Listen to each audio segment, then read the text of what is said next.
hidup di alam kubur, lepas persoalan muka nakir, ada lepas tu pengetahuan manusia ada kehidupan, cuma manusia meninggalkan kehidupan dunia. Bolehkah terangkan bagaimana hidup tersebut? Baik.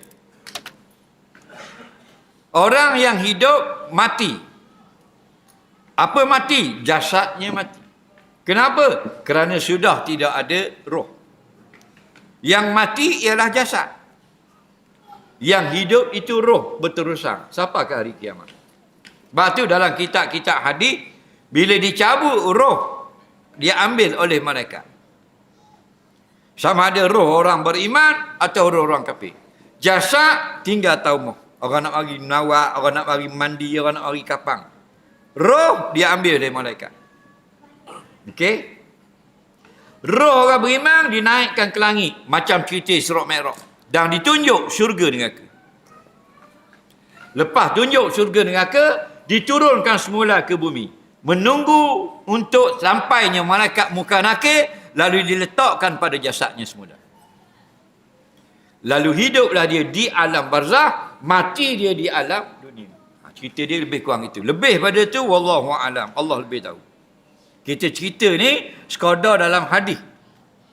Dah boleh lebih-lebih lah barang gaib. Nak, barang nampak boleh kita reka. Nah, barang tak nampak tak usah reka lah, jadi pelawak. Okey?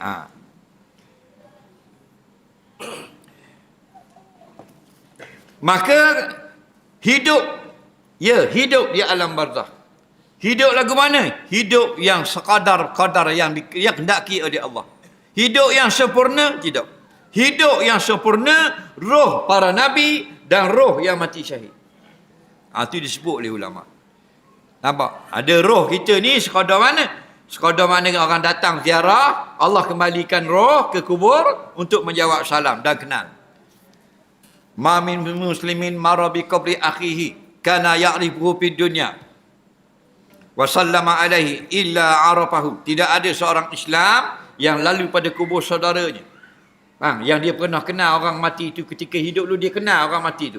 Dan orang mati itu kenal dulu dia. Lalu dia beri salam kepada kubur itu. Melainkan penghuni kubur itu kenal juga akan orang yang datang. Kerana dalam hadis yang lain, Allah kembalikan roh. Kodok tu je kita cerita. Okey? Wa radda alaihi salam, kemudian roh yang dikubur tu menjawab salam, waalaikumsalam warahmatullahi wabarakatuh. Faham lagi? Cuma kita tidak mendengar dia jawab salam. Kita beri salam, roh dengar. Mayat tu dengar. Faham lagi? Okey? Tapi bila dia yang jawab salam, kita tak dengar.